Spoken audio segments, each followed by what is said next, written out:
listening to the Reformand Initiative podcast, where we analyze and discuss Roman Catholic theology and practice from an evangelical perspective.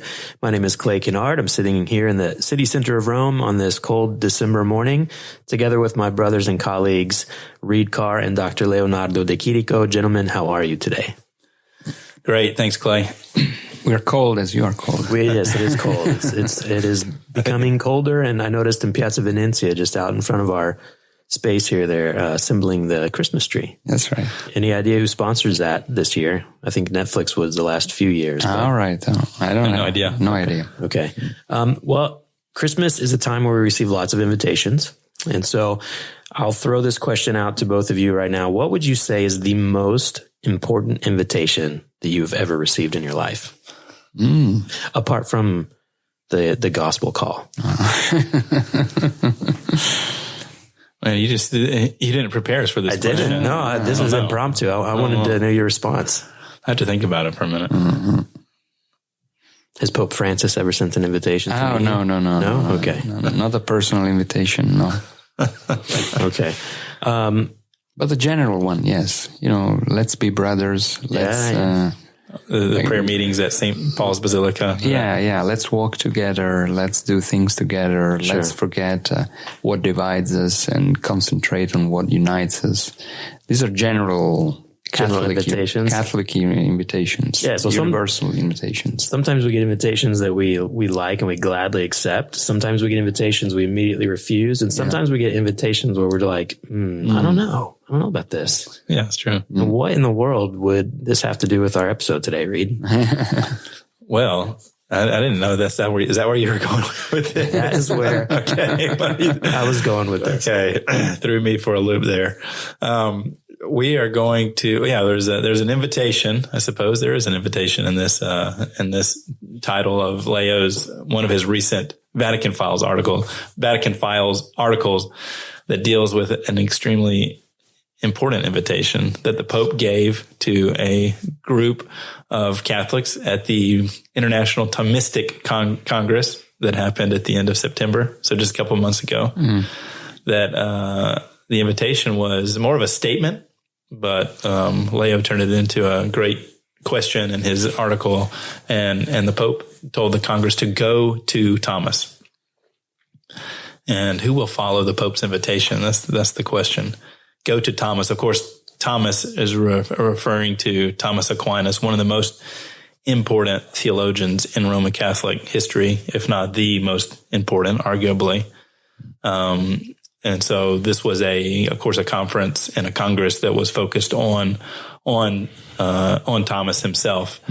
And he's become, again, just an extremely important figure, always has been in Roman Catholicism. There really hasn't been a period after the medieval times whenever he came on the scene where he wasn't important in the Catholic Church, but he's become much more important in the evangelical church as well. We'll talk about that a little bit later. But in this article, Go to Thomas, which is Leo's November Vatican file, Leo, you give a really helpful historical kind of overview of Thomas and how important he has been in the Roman Catholic Church. And you say for centuries, Roman Catholicism has regarded Thomas Aquinas as its champion. His voice is often considered the highest, deepest, and most complete of Roman Catholic thought and belief. And he was canonized by Pope John the 22nd as early as 1323. What does that mean to be canonized by the Roman Catholic Church? Recognized as a saint, and therefore recipient of prayers and petitions and intercessions. So as early as the 14th century, 1323, he was canonized almost immediately. Yes. So he was also proclaimed a doctor of the church by Pope Pius V in 1567. So in the wake of the Protestant Reformation, obviously during it. That's very interesting because he was considered as being the champion against the Reformation. Right. So that's the way in which he was understood then, as being anti-Protestant, contrary to the Reformation. Right. Yeah, which is very interesting, especially in light of a conversation we'll have later on about it. But yeah, Pius V proclaimed him doctor of the church in 1567 to be the premier Roman Catholic theologian whose thinking would defeat the Protestant Reformation. That was the purpose of the elevation of Thomas as a doctor of the church. Okay. Say during the Council of Trent, of course, Trent was a response to the Protestant Reformation, the Counter-Reformation. His Summa Theologica was symbolically placed next to the Bible as a testament to its primary importance in formulating the Tridentine decrees and canons against justification by faith alone and other Protestant doctrines. Yeah. Symbolically, the book or the books by Thomas were visibly displayed as the fathers, the Council of Trent, were discussing how to fight against the Reformation.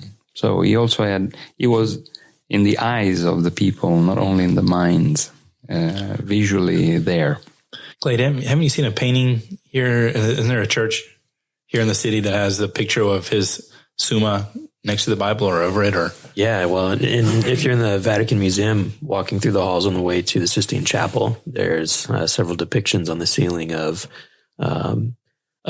Thomas being inspired to write the Summa and of it being presented in a very holy and spectacular way. Yeah, that's right. Okay. So that's up to the Reformation. Then in the 17th century, he was considered the defender of the Roman Catholic theological system by Robert Bellarmine, who was a great counter-Reformation apologist, great theologian. Yeah, a Jesuit and a great champion of anti-Protestant controversial or controversies theology against the doctrines of the Reformation, and Thomas is by far the most quoted author by Robert Bellarmine in his disputes against the Protestant Reformation.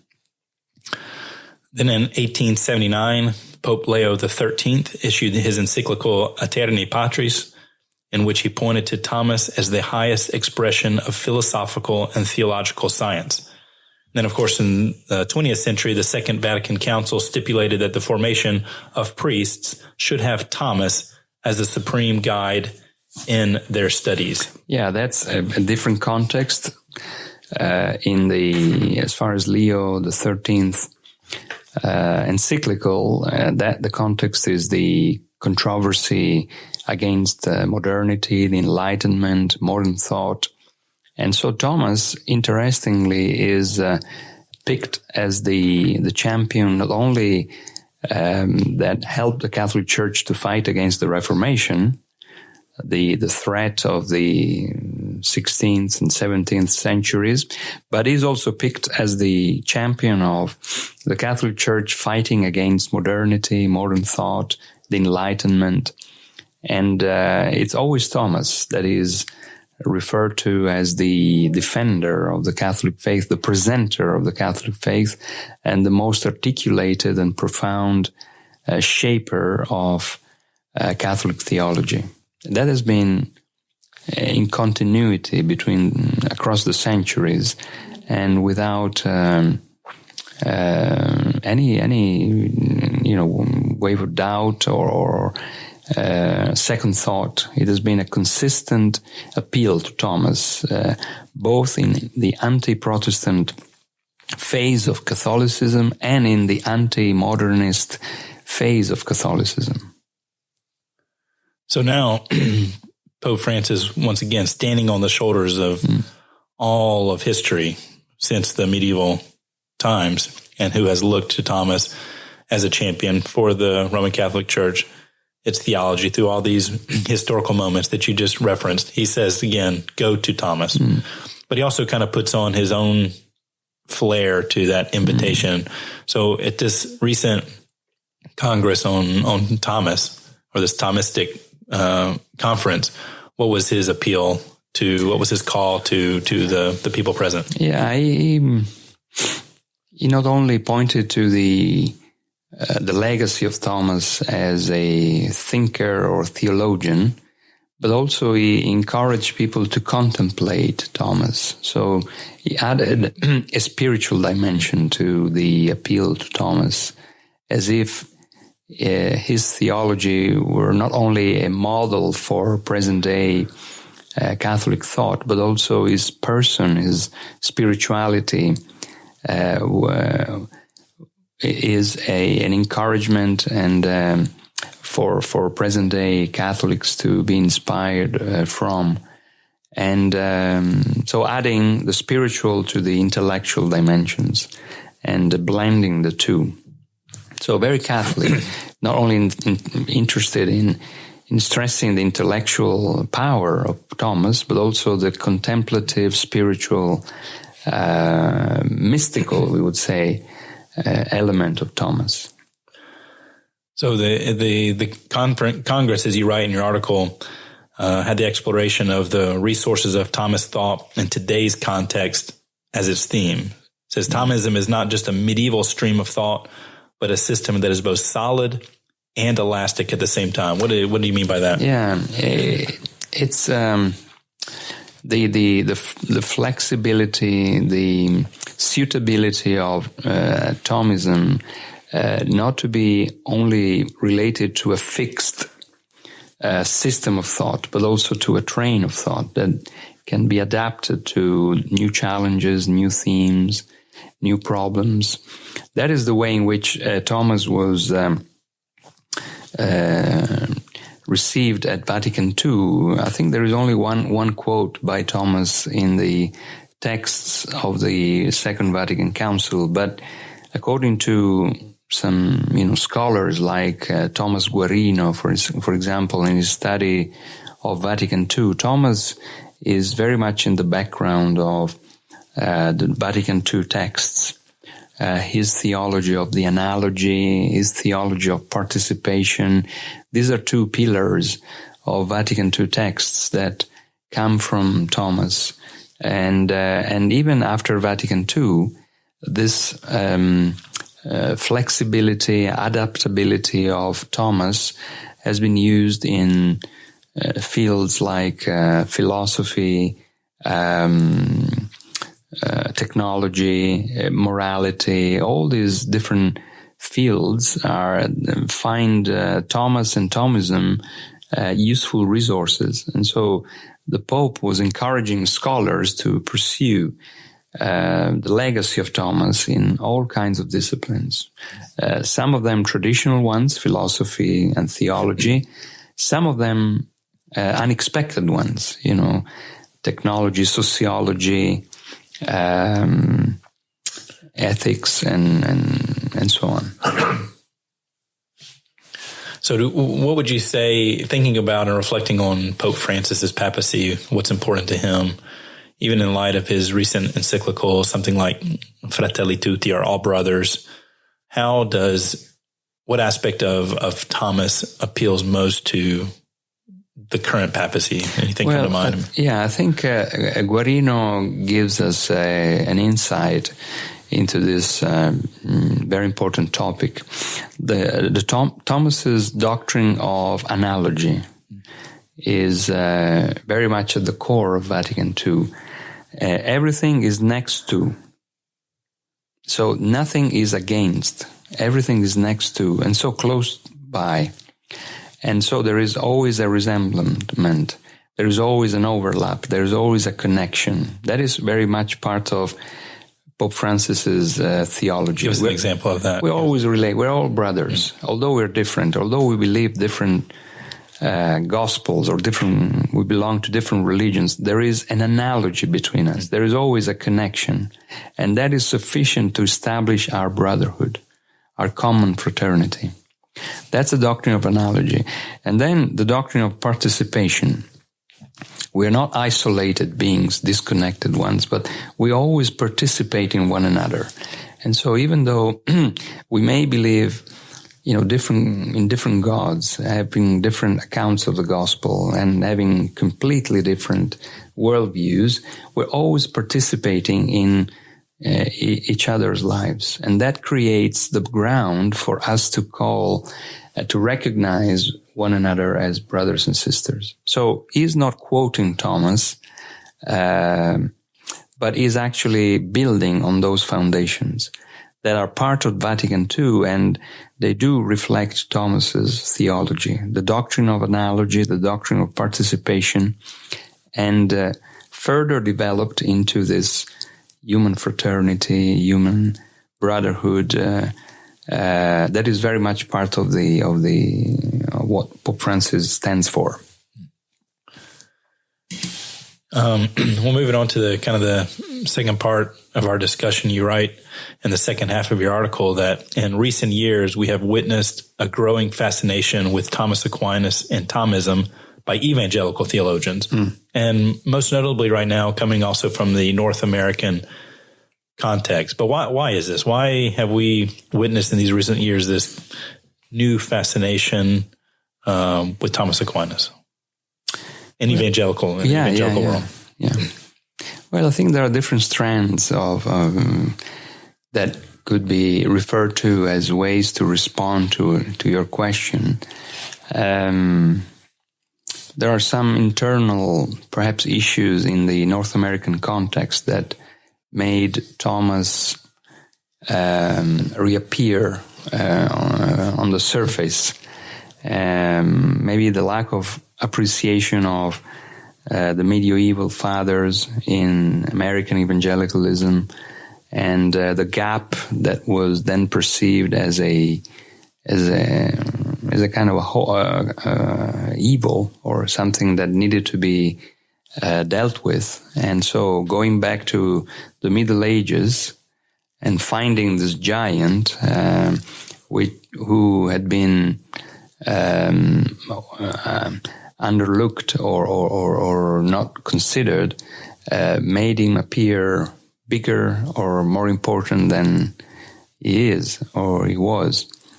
And some internal discussions about Trinitarian theology or the theology of God, of theology proper, the doctrine of God, made sound Thomas Aquinas an important voice in the conversation without appreciating the complexity of Thomas and the system of Thomas's thought that includes the doctrine of God, but connects it with the doctrine of the sacraments, the doctrine of Mary, the doctrine of justification not being by faith alone, and so on. And so selecting one locus, that one topic, one theological issue, away from the context and concentrating on it and finding it useful for the present day discussions, but losing sight of the context of Thomas's theology. And so there are, different strands, different issues that can be, and perhaps it would be worth, discussing these issues in another episode of our podcast. But there's been a rediscovery of Thomas coming from Catholic circles first, during Vatican II, after Vatican II, the Nouvelle Théologie, the Ressourcement movement, the going back to sources movement. It has taken decades to then translate into the interest in coming from evangelical theology, and then applied in the North American context of this decade. So there are different elements that need to be taken into consideration. You wrote in your article, and this is probably a different way of saying what you just said, but you said that a lot of the evangelical theologians who are being attracted to Thomas are kind of there's an appeal to this great rediscovery of great tradition. Yeah. And this may be related as well to the gap that you spoke about, filling a gap. And so what is this great tradition that they're rediscovering, and how does Thomas Aquinas fit that, and how does that fill this gap? And again, I know it's related to what you just said, but yeah, well, the great tradition is this idea of this ongoing continuity between, the early generations of Christians up across the centuries, going through the patristics, the age of the fathers, and then the medieval fathers up to the Renaissance, and then the Reformation, and onwards. And of course, it's important for evangelicals to nurture this sense of historical doctrinal continuity, but not in a naive way or in a sentimental fashion, as if this continuity would would be without qualifications and selections in terms of single fathers or single works or single writings and so on. And also without taking into consideration the fact that different Christian traditions, they refer to the great tradition as their tradition. So the Catholic Church claims the great tradition. The Eastern Orthodox churches, they claim the great tradition. And as evangelicals, we cannot be naive just to claim the great tradition as if it were a monolithic given of history. It is more of a puzzle, a jigsaw that needs to be put together, seeing the gospel thread that unites all the bits and pieces, but not buying into this narrative of this undivided church that eventually was split and broken at the Reformation. And so we have to recover this one unified and unifying great tradition. This is an ideological reconstruction of something that was not part of the historical flow of the church. So we have to have an account of this evangelical tradition that does not equal with the great tradition in the same sense that the Catholic theology and the Eastern Orthodox theologies would want us to think. Well, two questions that probably will take us up to the rest of our time, and then the first question will lead us into the second one. What's interesting to note is that the Protestant reformers did not have a high view of Aquinas overall. Well, Luther certainly didn't. Right. Calvin was more moderate, and others were trained in the Thomistic tradition, which scholastic. Yeah, the scholastic tradition, not necessarily Thomas himself, but the interpreters of Thomas. And that was the main framework in theological schools. And so those who had received a training in Catholic seminaries, or even after establishing Protestant schools and of theology, that was the main reference point they had to refer to, right, and they had to become acquainted with, and they had to use it. But it would be, a long conversation. But they would do it, selectively. They would do it eclectically. They would not embrace Thomas as a whole. They would discuss points in Thomas, and if these points were in agreement with biblical teaching, they would then use them. If they were not in agreement, they would dismiss them, but not as the present-day evangelical interpreters of Thomas. They suggest that Thomas needs to be embraced as a whole, as a champion, as a hero. They would rather, the reformers and the reformed scholastics, they would rather use Thomas selectively, according to different topics, according to different issues, and according to different writings of Thomas. And so that is the application of theological discernment, not the fascination with a giant and therefore having a sentimental dependence on him, but rather intelligently and carefully parsing Thomas's theology and using it if that theology at that point would reinforce or endorse a gospel point. If not, they would dismiss it.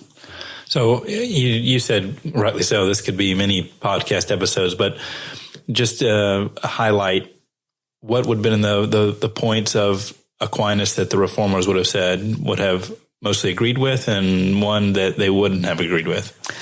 Yeah, on issues regarding and referring to, the doctrine of God, and in establishing and reinforcing creedal theology based on the Nicene Creed, based on the patristic era, they would use Thomas as a medieval voice confirming that.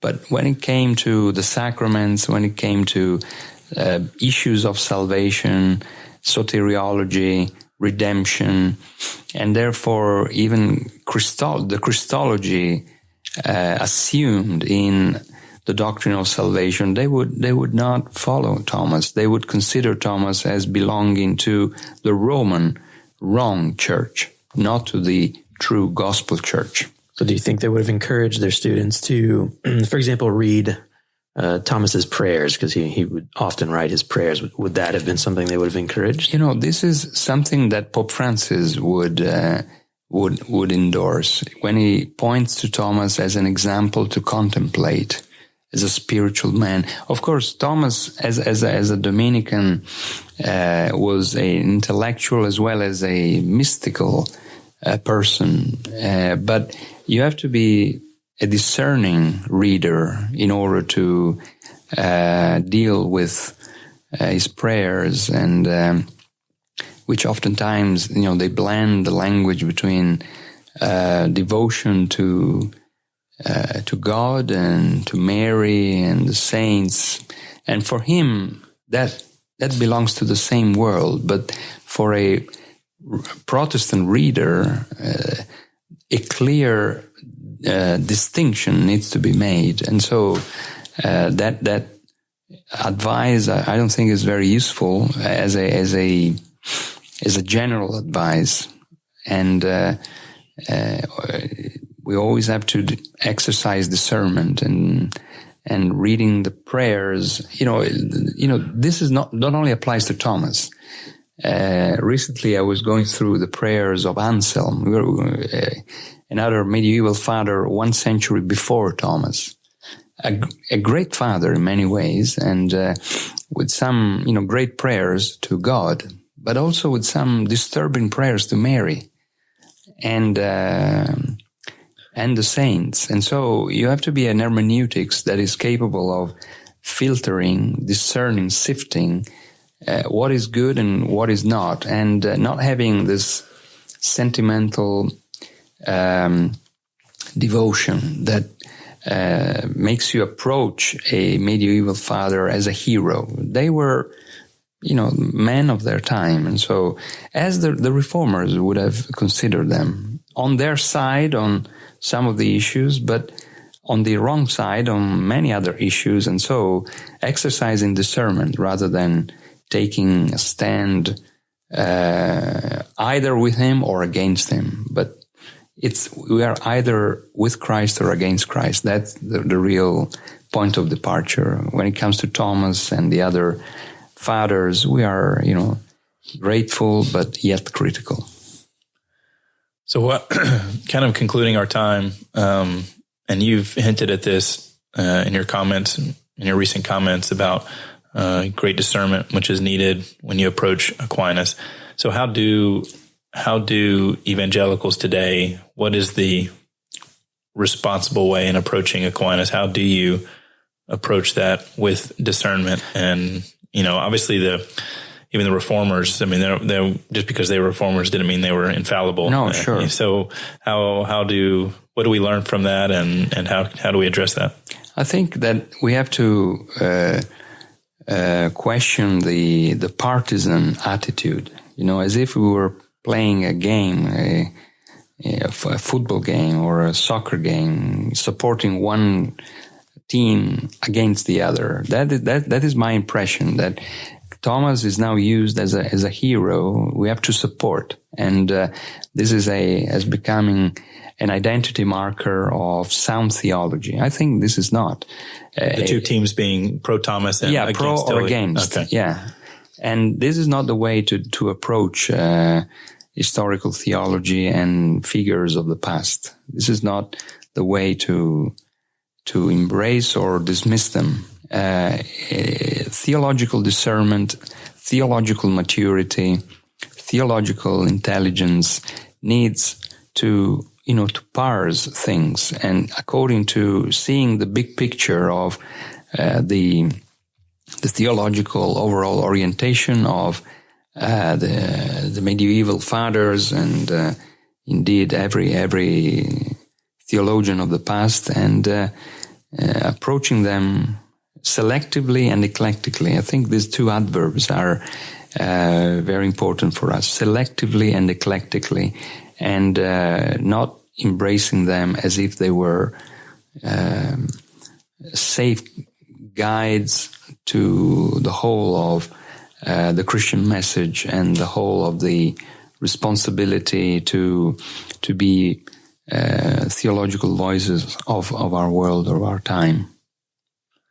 You have any, for our listeners, do you have any one or two books that you would recommend on getting a good idea of Thomas? Anything come to mind? Or I think more than evangelical books, but there are books coming from Catholic scholarship that they are very clear in making Thomas a very Roman Catholic theologian, and so I think it's very hard to dispute that. And I think of even recent readings by Delubac or Marie-Dominique Chenu or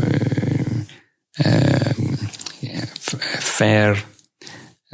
These are all authors pointing to the Roman Catholicity of Thomas. And I think these are useful readings to just have an exposure to Thomas that comes from Catholic scholars rather than evangelical ones. Anything else to add before we conclude? No, it definitely sounds like we're going to have some follow-ups. Yeah. I was just going to add a closing, extremely practical bit of information for our listeners, just thinking about when was Aquinas alive? What period are we talking about? But Aquinas was born in the year 1225 in Rocca Secca, which is down near Naples. So yeah, between Rome and Naples. And you recently visited there with one of our pastoral residents, is that correct? Yeah, on the 15th of August, we went to visit Rocca Secca and Aquino, these two villages on the hills between Rome and Naples. And then we went to Monte Cassino, where as a young boy, he was inducted in theological studies in that Benedictine abbey.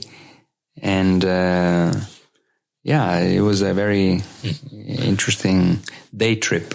And then last June, for our annual Rome Scholars and Leaders Network conference, we actually hosted Father Joseph White, who is the Magnificus rector of the Thomistic Institute and the Angelicum just here behind us. Yeah.